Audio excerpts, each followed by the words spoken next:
Welcome to Swift Education Center's Equity Forward Forums for Educators, an ongoing series in which we connect educators and others who invest in the lives of young people with authors, thinkers, scholars, organizers, artists, and visionaries that inspire us in our work to build equity and join justice. We hope that you're inspired too. My name is Wade Kelly. I'm the Assistant Director of Content Development at Swift Education Center. Let's get started. Today is a great day because we're sitting down with Dr. David Kirkland. Dr. Kirkland has done all kinds of things in his career, but as a person, as a human being, he is deeply dedicated to the work of transforming schools and transforming education. He is a native of Detroit, Michigan, and has worked closely with the very populations that we are seeking to help be a conduit for, to take down barriers to their voices, to work on behalf of, and whatever ways that we can move in these spaces. He's very dedicated to that, and I'm really excited to talk to him today. If you want to look up Dr. David Kirkland's work, you can Google him. He has plenty of things out there if you're interested in that, but right now I just want to talk with this man and hear his heart on some of the things that are important to us as an organization. So Dr. Kirkland, thank you for joining me. Thank you so much, Wade, for having me. Yeah. Okay, well, let's just get right into it. How are you feeling today? I feel great. I feel great. Woke up this morning, sun was shining, I'm ready for a new day. Roll up my sleeves and get this work done. Let's do it. Let's do it. So I think this is a good place to start. I have a few different questions to ask of you, and I hope we get a fruitful conversation going. But the first thing I wanted to touch on was something that just struck me, which is that when you and I were scheduling this forum, that you were just interested and excited about the prospect of just having a sit down, having an organic, kind of informal conversation about education and justice just between two Black men. That just really struck me because I feel like the process of like communal sense making is like kind of simultaneously being devalued, in academia, sort of that oral tradition, but it's also sort of being overinflated in a way because of social media and things like that, that there's sort of like it's ever present, but it's also kind of superficial at the same time in those circles. So maybe you could just talk a little bit about the importance or the utility or what, good faith conversations, that kind of thing, mean to you in this kind of work. Yeah. I think, I was excited and am excited for our conversation because too often in our communities, there are crises, and those crises don't get defined by us or articulated by us, but too often get blamed on us. And rarely do we get an opportunity to have say in how those crises should be mediated or resolved, right? So for me, this is not only transgressive to have the both of us who are experts in education, who have stakes in the game, to be at the table, to share our voice, to tell our own stories. It is uncommon to have this kind of forum. And I love that you said on social media, and throughout this moment, we have seen so many people galvanize, come together, talking heads, talk at the problems, talk at the issues, and do all the things. But I believe that this, kind of conversation that we are going to have today is a quite different kind of conversation, because we're not just going to talk at all the things. We're in it. And now when I say that we're in it because we're committed to, educational justice. I have roots in a city. You said that I'm from Detroit. I am. But my story in Detroit doesn't start with, just a kid in Detroit. I grew up in a brothel. I was homeless between the ages of 12 and 13. I received special education services labeled with an IEP, right? I was labeled dyslexic. all of these things, all of these machinations of systems that laid upon my back, right? And so I'm here not only to testify, I'm here not only to have a conversation, I'm here to develop whatever synergy that might come out of this conversation between the two of us that might move education justice forward, for the people and populations that we represent. Because to be sure, those populations, the two of us are not usually seen in dialogue about these issues. We're seen on a basketball court. We're seen with mics in our hand, but we're not seen, as individuals who are capable of defining not only the apparatus of the issue, but also the solution that will resolve those issues. And I'm excited that the two of us get to do it. Absolutely. Well put.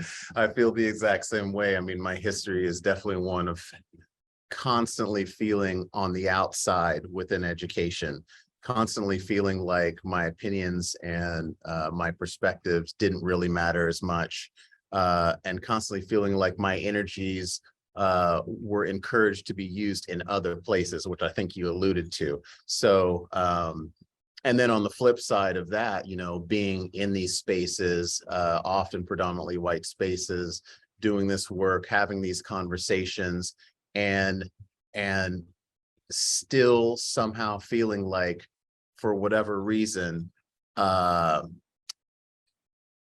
was speaking in a way or speaking to things that I didn't have any business speaking to, which is just such an odd thing to me, to be consistently pushing people to the margins, to these areas where there are, as you said, crises happening. But when you get dispatches from the margins back in the other direction, they're sort of ignored or silenced. It's a strange process, so I appreciate that.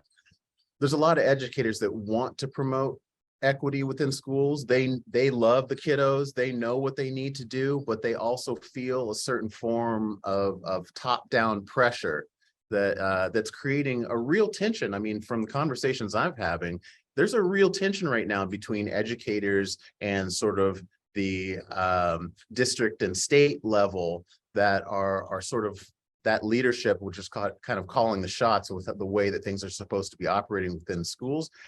That tension is creating kind of a frustration with educators, and we're seeing educators leaving the field, in record numbers right now.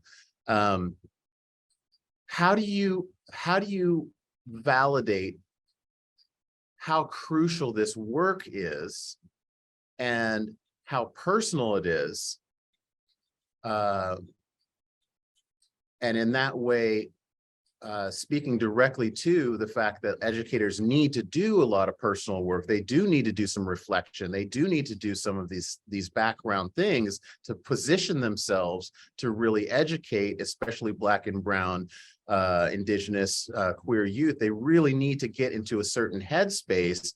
But how do we do that without putting unrealistic extra pressure on them, given that they're already in a situation that is kind of difficult?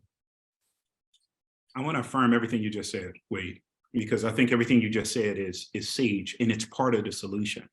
Like this deep understanding, articulation of a complex problem where oppression hides in its own design, right? Mm-hmm. Where we take for granted, the mechanisms of oppression, like the penchant to blame particular populations, for our issues, which means that if we found a culprit, we don't have to look, anywhere else for where the issue is, which means that if the issue is anywhere else, that issue gets to hide in plain sight.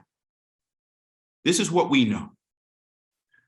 We know that 1988, then President George H.W. Bush and Governor William Jefferson Clinton called a summit on education, and they invited everyone. They invited doctors, they invited lawyers, they invited business people, community members, they invited some parents and even some students, but they didn't invite a single teacher.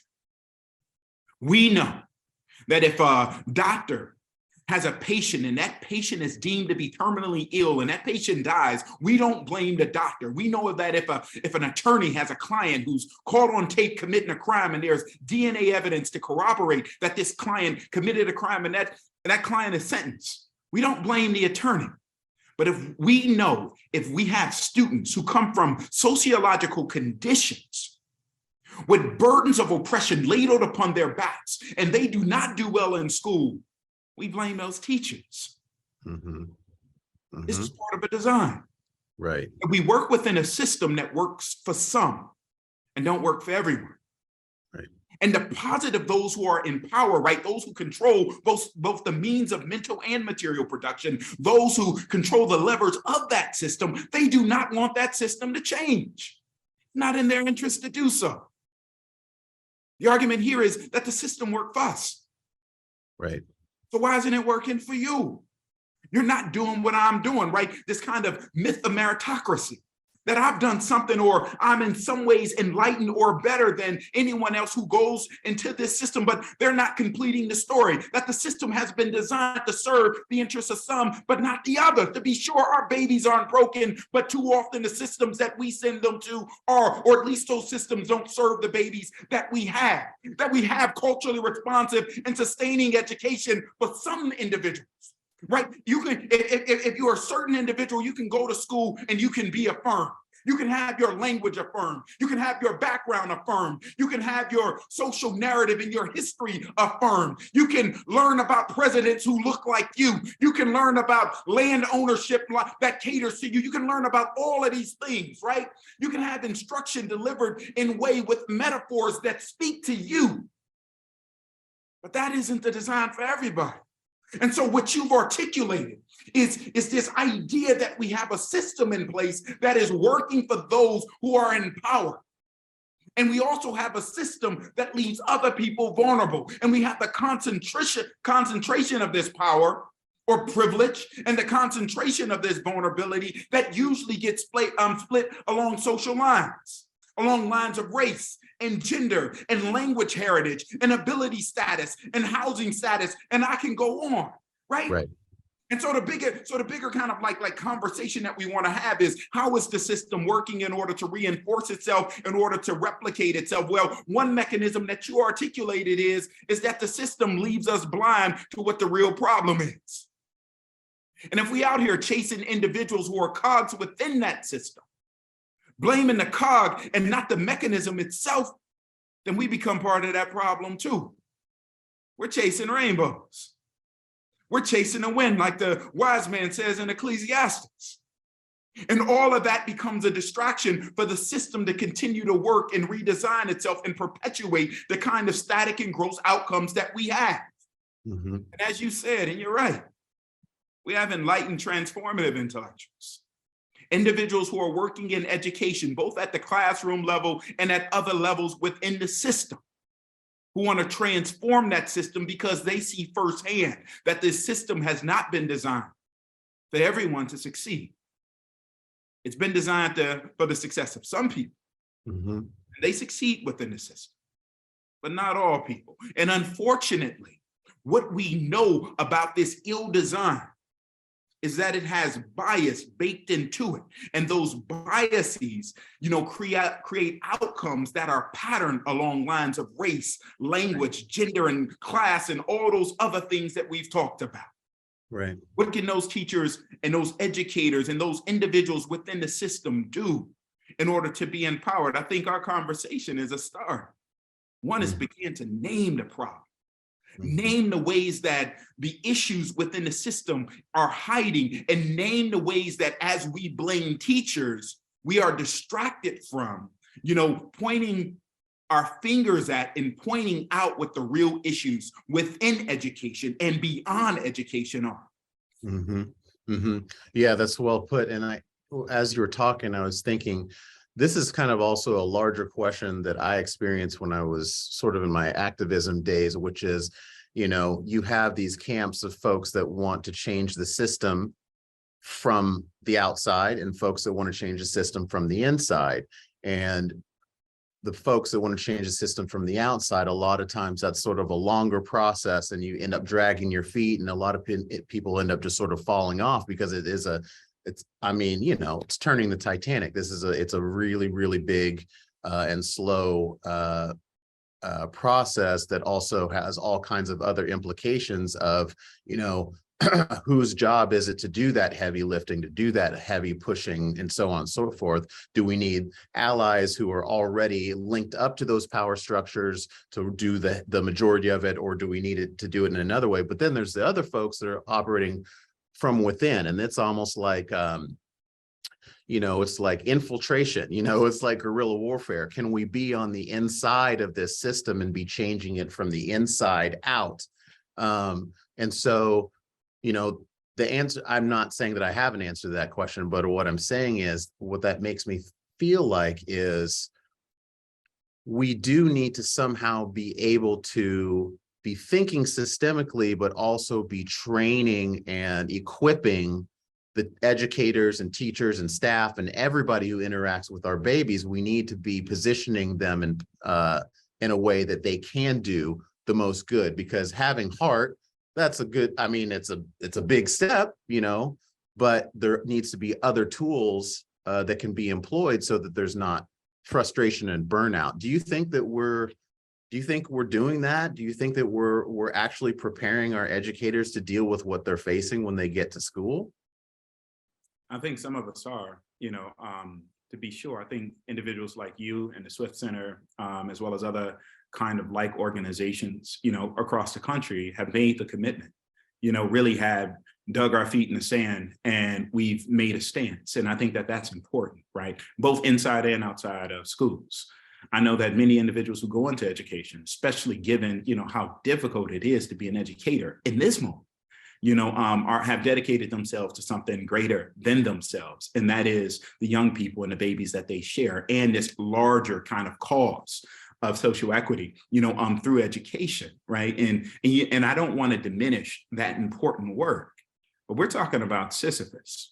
We're talking about individuals who have been given mighty stones to roll up a never-ending hill, only for those stones, when they believe they've reached the summit, to fall back down, and they have to go chase it and right. roll that stone right back up, and it happens over and over and over again. And I think that, that's some of the issue.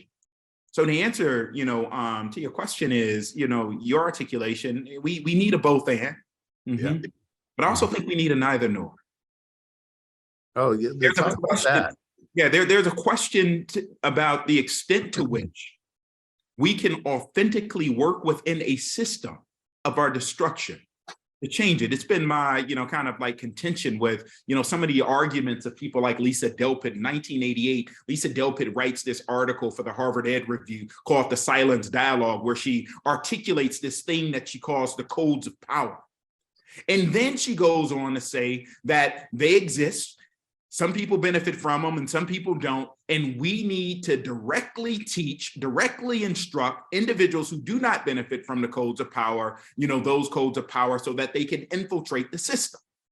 Sounds amazing on the surface, right? Sounds like, wow, that's what you do. That's how you, challenge power. That's how you challenge hierarchy within the system. You make sure everyone has access to whatever codes of power there is, so that they can access, the larger, kind of like power paradigm within society. The issue is that it reinforces that system. Right.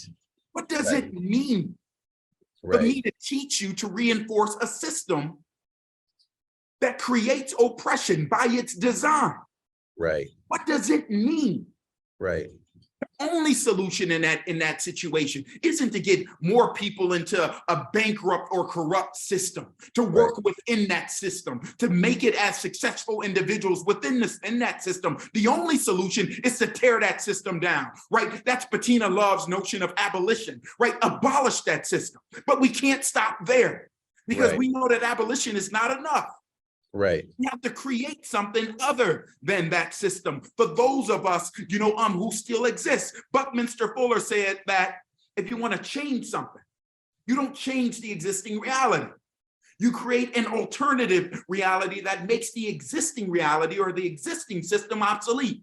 Exactly. The question that we have, the neither nor, is, what is the extent to which we're going to obey? What is the extent to which we're going to be responsive of the system? What is the extent to which we're going to be distracted by the system? Or the extent to which we're going to empower ourselves?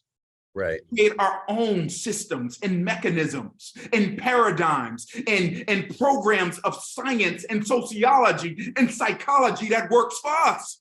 And that's what you all are doing at Swift, right? With the 10-point program. You said you want to know what these other paradigms don't work. And we do not need to be shackled or fettered to those paradigms, that we can create paradigms that work for ourselves, for our communities, that can create the type of educational environment and conditions where we are thereby liberated, not because we fought against something for our liberation, but because we declared our liberation in the first place. Right. The duality that you talk about in that,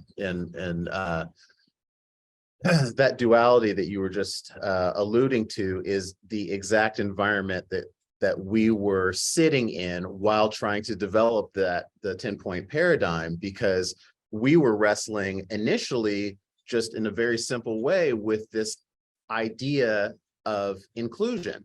And it's like you said, there are some benefits to using that word and to going in that direction, but also it's not a strong enough tool. Why would we include folks into a system that's not working? Why would we be inviting more people into a system that we can see without a shadow of a doubt that it is consistently harming the most vulnerable populations? You're making an important distinction. Yeah. We have had, before the critical race theory backlash, this craze around DEI work. And most people don't understand what that craze is really about. It's not clear to me that it's about changing the system as much as it is about insulating the system, from legitimate criticism. Right. Its own, kind of participation in systems of oppression. I couldn't agree more. The D and the I in DEI are about how things look. They're not about changing things. They're about, pretty much, putting makeup on a pig. That's about it. They're cosmetic. Right. And as you said before, right, when we began to look at, inclusion is like integration. And King said, he regret, but he's beginning to feel that integration is like we're integrating into a burning house. What does it mean to be included or to integrate into a system that hates you? Right. Right. Diversity is like being asked to the dance. Inclusion is like being asked to dance. But belonging or equity, these feelings, right? These system shifts, right? They're about giving people an opportunity to dance to their own songs in their own ways and on terms that make the most sense to them. Right. And what we're talking about, we're talking about deep paradigm shifts. If the way that we have been doing things is not working, let's identify why, and let's create ways and design systems that are working for individuals. And this is what we've been asking in education justice, right? We've been asking for the opportunity for our voices to be heard, for us to be able to, have seats at a table, whether it's their table or our own, the table that we create, so that we can begin to debate and design the solutions that will work for our communities, for ourselves, and for our children. Because having the opportunity to dance in your own way and to your own song is the kind of freedom and justice and change that we're looking for. And to be sure other individuals have gotten this opportunity to do this all along. We're just asking for an opportunity for fairness. We're asking for an opportunity for equity, for an opportunity to do the same thing, an opportunity to succeed. Right. And in many cases, we're not asking anymore. We're just going to go ahead and do it. That's right. So I think the direction I would go after what you just said is, for me, the beauty about this kind of work is that a lot of the solutions already exist. They have just been suppressed. They have just been silenced. They've been pushed to the sides. And when you begin to involve elders, community members, community organizations, parents, the deeply invested educators that are part of that community or came from that community, and so on, when you start to involve those folks, the solutions begin to be eminently apparent.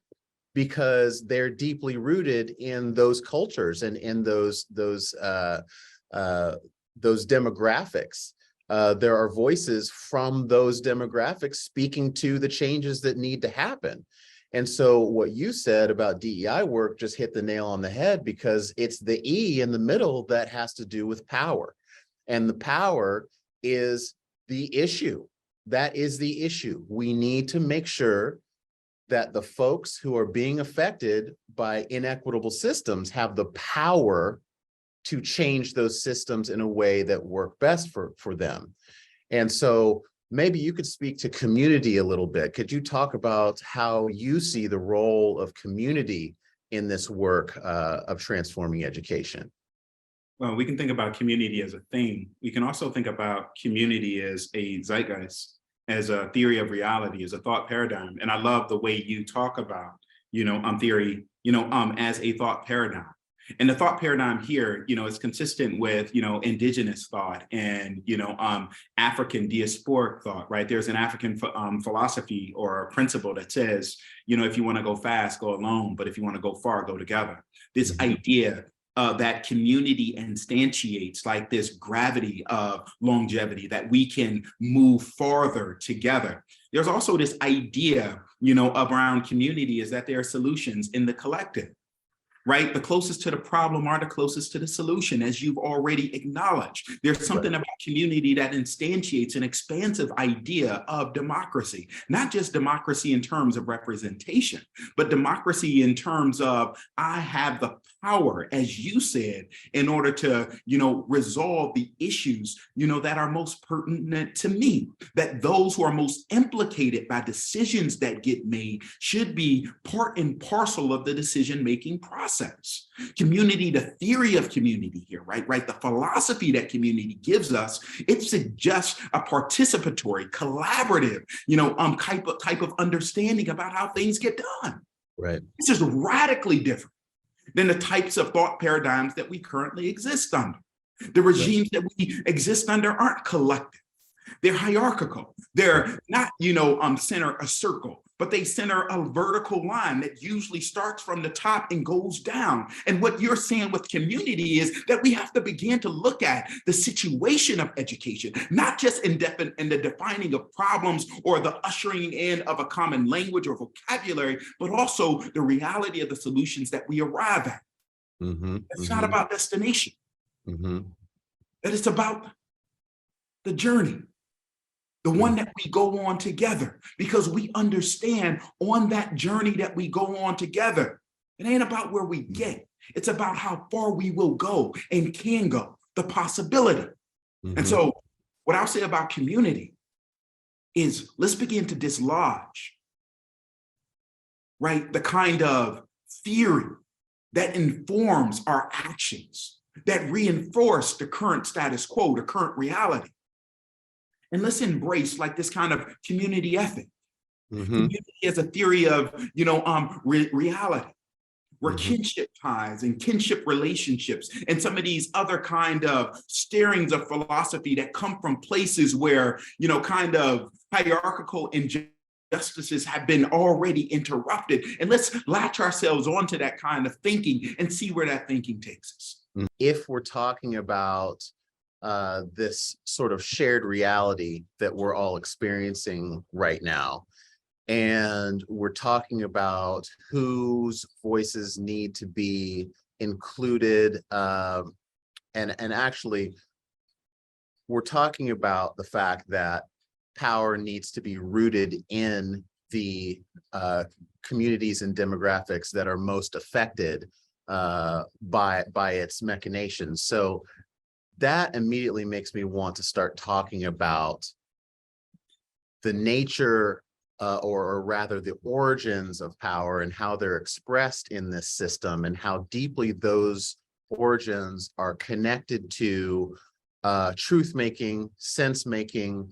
Whenever you're having an argument with somebody or a discourse with somebody and it comes up, look at the data. Right? Someone will say, well, just the numbers say, well, we'll just look at the data. And I think maybe a decade ago, I might have taken that bait and thought, well, I guess I better go read that book. I guess I better go figure out where this data is that holds all this truth. And I think now I'm looking at it from a highly critical place of what was the manner in which that data was gathered, who was responsible for gathering that data together, who retains the ownership of that data, for what purpose was that data taken? Was there an agenda before that study or that research was embarked upon? And then once they had the data in hand, who was responsible for making meaning of that data?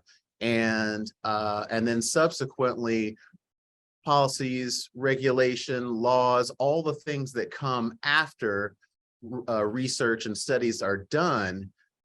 It seems to me that this is a crucial moment, sort of in the background of justice work and equity work, that we have to start acknowledging that when someone says to you, just check the data, just look at the data, it says this, that it is inherently a product of whatever belief systems and methodologies associated with those belief systems that's directly informed by those things, which could be very problematic and could potentially skew that needle in the wrong direction. I want to try to speak to some of them on the idea of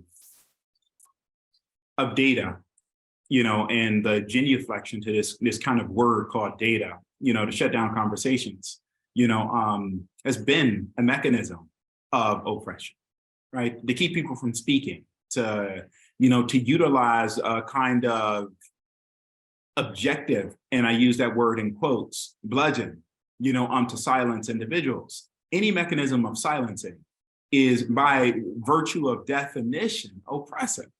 Right. And so if we're talking about using, we say, look at the data in order to stop conversation, then we are engaging in oppressive habits, right? And so that's the first call out, right? Data shouldn't be used in conversations, but it can be used to begin them.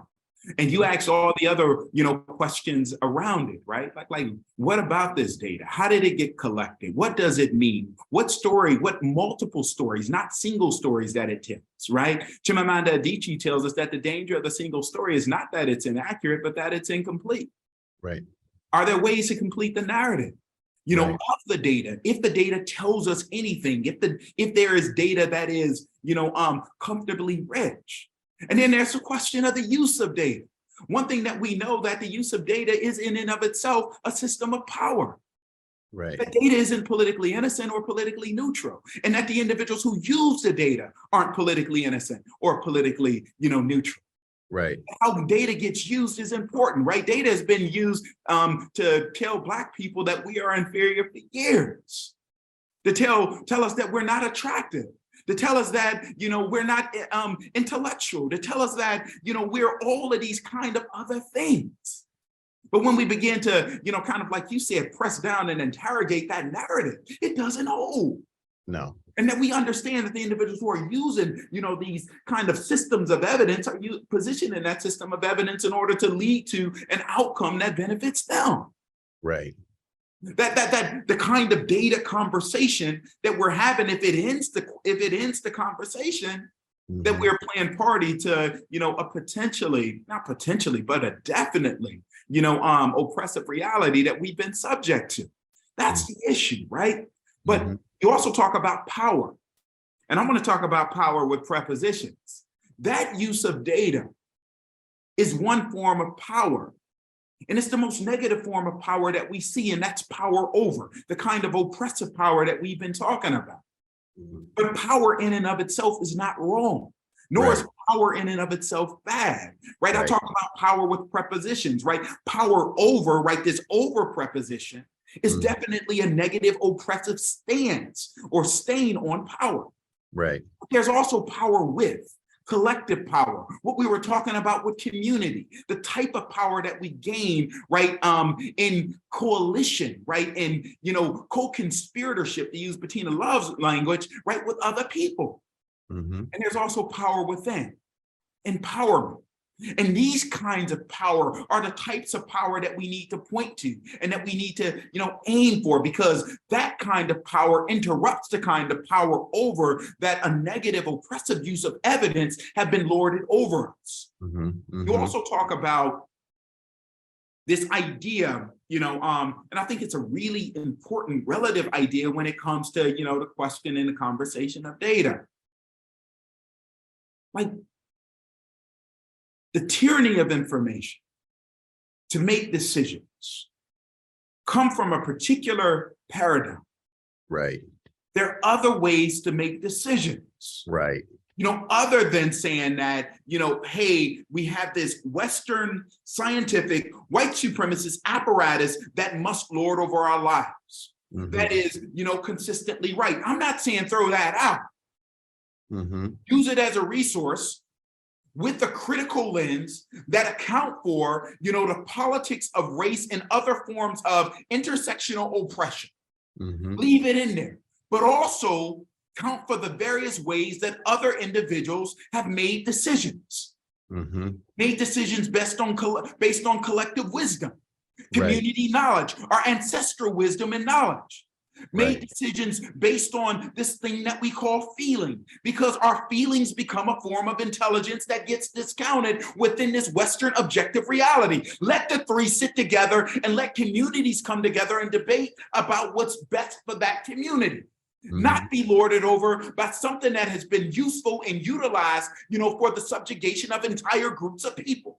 Right. There are other ways to make decisions. There are other ways to motivate the conversation and move us forward. And I think that this is what the 10-point paradigm that you all have laid out, is beginning to explore. Yeah, there can be some use in this with the right type of positioning and the right type of critical imagining, but that's not the only thing.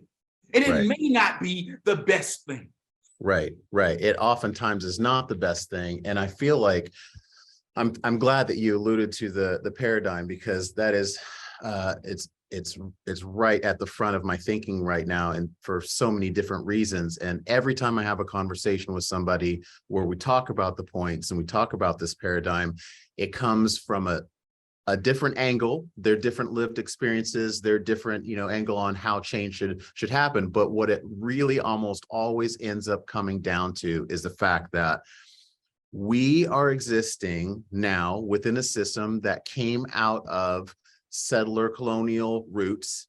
And in those roots were tangled up this notion that, let me just put it very simply, of dominance.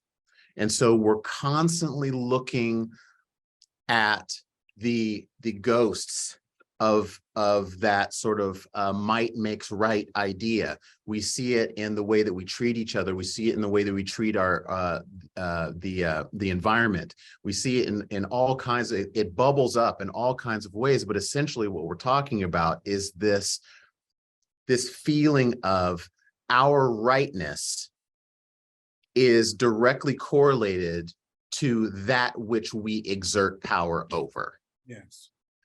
And until we're able to break some of those pieces off of that and start thinking about the fact that that was an ideology that was imposed upon the natural cycles, imposed upon the natural rhythms of people, imposed upon language, imposed upon the earth, until we're able to start thinking about that there was a time when that was not considered to be the optimal way, and in many cultures is still not considered to be the way to move forward with society, that there are some that exert power over others.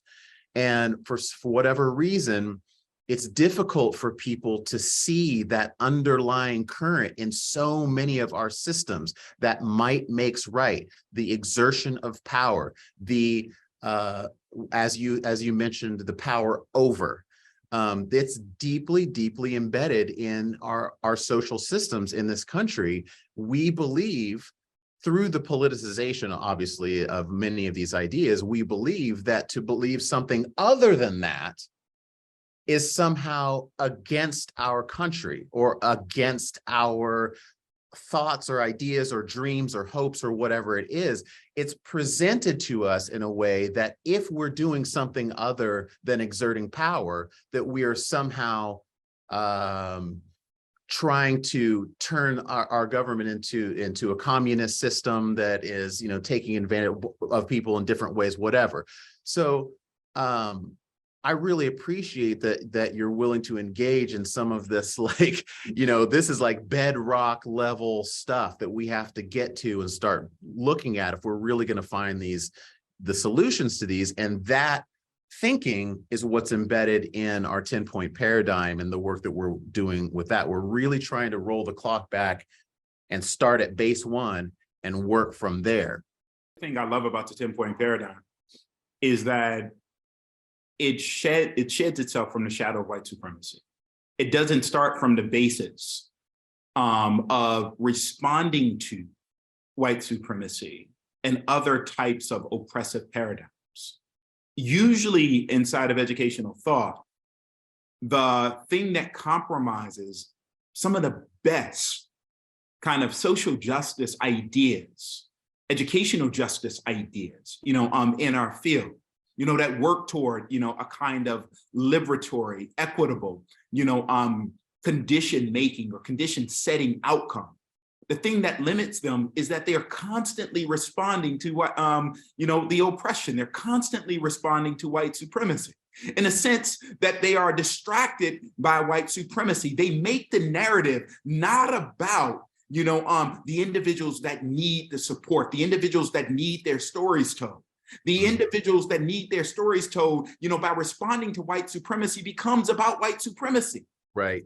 And not about us. And the Right. place where you all start from is like, let's just start with us. If we have to create the alternative that's going to exist for us, what does it look like for us? And in this way, you all are instantiating that there is a life that we have. There is a life to be valued in us, separate from and segregated from the definition or the distinction of us that's based only on our oppression. Right. What does it mean for me to be a subject outside of the white gaze? Right. That's where you all start. And I think that that's fundamentally important to getting us to where we need to go. Yeah. It's the power of creativity. It's the power of being able to tell your own story and have that story be not only validated, but to set up an environment that it's inherently validated. In other words, there's not someone who needs to say, oh, that's a good idea. So-and-so, take a note of that. That's a great idea. We don't need that. We don't need that hierarchy. We don't need that middleman. What we really need is to remove all the middlemen and remove all the condoned, social interactions that sort of like that co-sign ideas with these, systemic backdrop, like, yep, that sounds good. I think that will work. We'll sign right there. We don't need any of that stuff. What we need is to say, there is inherent, existential, beautiful, powerful value in many, many, many cultures all over the world. And there is wisdom within those cultures. And the lived experience of those people are important and powerful. And we do not have to start from where we're standing right now. We can start with the bedrock that was laid by ancestral wisdom over centuries. It's right there for us to see. It's already there. We don't have to reinvent the wheel. We just have to take the wheel up off of our necks so that we can actually breathe and speak and to the things that are there. I love that you said that. There are other places to start. Yeah. And once we shared those layers of oppression, we can begin to see that there are other ramps that we can go off of that can propel us into space. There are other things that take us there. And those things can be found in us, and they can be found all around us. And it's not like the anchor that's on our leg, that gets to define us. In fact, that anchor on our leg only remains to the extent that we understand that that anchor is there. And that anchor is there to remind us that it's an anchor on our leg. But once we begin to understand that we elevate in different ways, that the anchor isn't the only thing, that there are other things that are possible, that's where we get free. And I love that. I love it. Yeah. I'm same page, man. This feels so good. It feels good to hear that from you. It feels good that you kind of see where we're going with it. And I also appreciate your involvement with it. And I want you to know, and just make sure that someone tells you. If I haven't said it, I hope that somebody tells you that your thoughts and your angle at transformation of these systems and on justice and things of that nature were instrumental in the development of this paradigm. We were reading your materials and thinking about and having conversations about a lot of this stuff. And I just want you to know how much we appreciate that. We speak about, at Swift, we speak about our equity statement as being a living statement. It's a living entity. It is going to change as we change.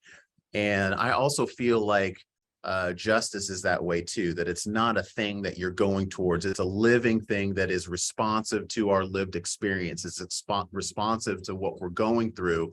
That's how it expresses itself, through our own hearts and lives. And so the paradigm is going to be, because it's developed specifically with the language of equity is something we can build, right? Building power and the use of power, understanding power. But justice is not something. It's something, it's a entity to be joined. And that's why we say build equity and join justice. We want to join something that is a living thing. So the paradigm as a living thing, it is going to change. And one of the most recent changes from there was, one of the points on there is about decolonization. I love the idea of decolonization. I love, without turning it into, a Hallmark card, I actually like what that actually means. What it really means is a deep, deep critical indictment of these systems, these settler systems that continue to poison the way that we operate in this country. However, using decolonization as the term has some problems within itself, because it has a lot to do with what you were just talking about, with the way that we talk about change being in relation to a white supremacist system rather than relation to our own hearts and minds and ancestral wisdom. And very soon, I think that our decolonization paradigm point will become either decolonization / re-indigenization, or maybe just re-indigenization, because we don't want it to be placed as if the system is what we're relating to. We want it to be placed as indigenous people are what we're relating to. And that's our starting point, not the colonization point. So anyway, I just wanted to throw that out there because I want you to know that this is a living process. Yeah, it's beautiful. Cool. Well, I can't thank you enough. I really appreciate your time. I think we can probably go ahead and wrap up here, because I'm sure you've got plenty of things to do. The holidays are upon us, but I really appreciate you, man. And I can't wait to see what you do and write in the future. And I hope that we can collaborate more again on other things. I'm looking forward to, continuing this work. Most of all, I root for you and I root for the work that you're doing, because if you're successful, that means that our babies, will have a shot, and that our babies will be successful. So thank you for everything you do. Thank you for having me today, for being in conversation and in community with me, and I look forward to doing it again. Awesome. Thank you very much. Thank you for watching this Equity Forward Forum for Educators. Please follow Swift Education Center on social media and visit swiftschools.org for more information on who we are and what we do. Until next time, lead with love and center the kiddos.